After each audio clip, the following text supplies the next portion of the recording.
천재는 타고나는 게 아니라 선택으로 만들어진다. 자, 오늘 이야기의 주인공은 이름만 들어도 다들 한 번쯤 들어봤을 사람입니다. 바로 제갈량입니다. 보통 제갈량을 떠올리면 이런 이미지가 먼저 떠오르죠. 부채를 들고 모든 걸 계산하고 한 수 앞을 내다보는 천재. 그런데 말입니다.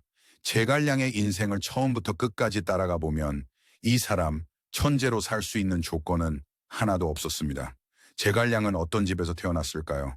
그는 서기 181년 지금의 중국 산둥성 지역에서 태어났습니다. 집안이 엄청난 명문이었을까요? 아닙니다. 권력을 쥔 집안도 아니었고 재산이 많은 집안도 아니었습니다. 그리고 결정적으로 아주 어린 나이에 부모를 모두 잃습니다. 제갈량은 보호받으며 자랄 시간이 없었습니다. 어린 나이부터 세상이 얼마나 불안정한지를 몸으로 배운 사람입니다. 그래서 그는 일찍부터 이런 생각을 하게 됩니다. 힘없는 사람은 시대에 휩쓸린다. 그런데 왜 그는 세상에 안 나왔을까요? 이게 정말 흥미로운 대목입니다. 당시에는 조조, 손권 같은 엄청난 실력자들이 이미 세력을 키우고 있었습니다. 능력만 있으면 어디 들어가도 출세는 보장된 시대였습니다. 그런데 제갈량은 그 길을 택하지 않았습니다. 벼슬길로 나가지도 않았고 유명해지려고 나서지도 않습니다. 그는 시골로 내려가 농사를 짓고 책을 읽고 사람을 관찰합니다. 이때 제갈량의 별명이 생깁니다. 누워있는 용이라는 뜻, 와룡입니다.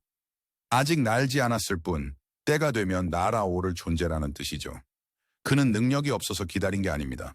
자기 말을 들어줄 사람을 기다리고 있었던 겁니다. 그리고 마침내 한 사람이 그를 찾아옵니다. 바로 유비입니다. 유비는 이미 여러 번 실패했고 도망쳤고 아직도 확실한 땅 하나 없는 상태였습니다. 그런데 유비는 이 젊은이를 만나기 위해 무려 3번이나 직접 찾아옵니다. 이게 그 유명한 삼고초려죠.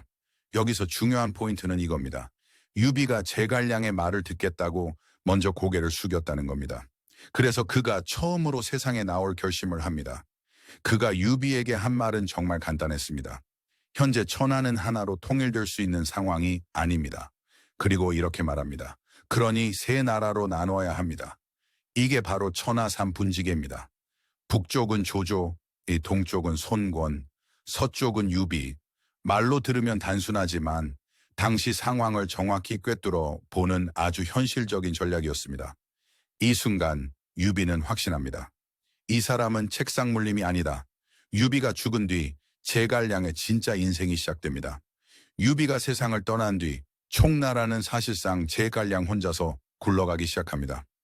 황제 유선은 어렵고 국가는 불안정했고 밖에서는 위나라가 압박해왔습니다.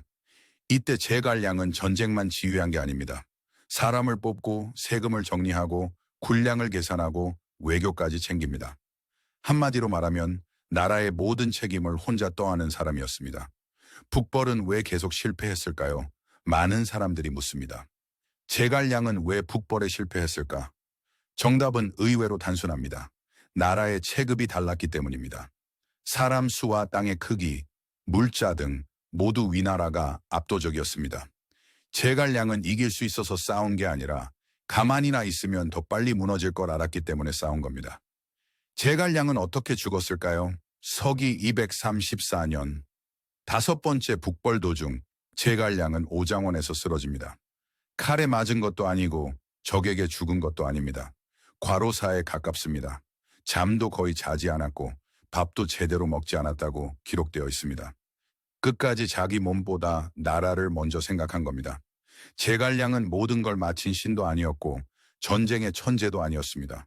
하지만 그는 한 번 맡은 역할을 끝까지 책임진 사람이었습니다. 제갈량의 인생은 요술이나 기적의 이야기가 아닙니다. 능력을 가졌다는 건 특별한 일이 아닐지도 모릅니다. 하지만 그 능력을 언제, 누구를 위해, 어떤 책임과 함께 쓰기로 선택하느냐는 완전히 다른 이야기입니다.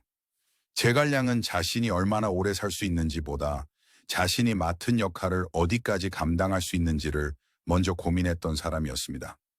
편해질 수 있었던 순간에도 뒤로 물러서지 않았고 선택이 무거워질수록 더 조용히 버텼습니다. 그래서 제갈량의 인생은 기적처럼 화려하지 않았지만 끝까지 무너지지 않았습니다. 우리가 지금도 그를 기억하는 이유는 그가 천재였기 때문이 아니라 자기 자리에서 끝까지 책임졌던 사람이었기 때문일지도 모릅니다. 어쩌면 제갈량의 이야기는 이렇게 말하고 있는지도 모릅니다. 능력은 타고나는 것이지만 태도는 끝까지 선택하는 것이다. 그래서 제갈량은 역사 속 인물이 아니라 지금도 우리에게 남아있는 태도의 기준으로 기억됩니다.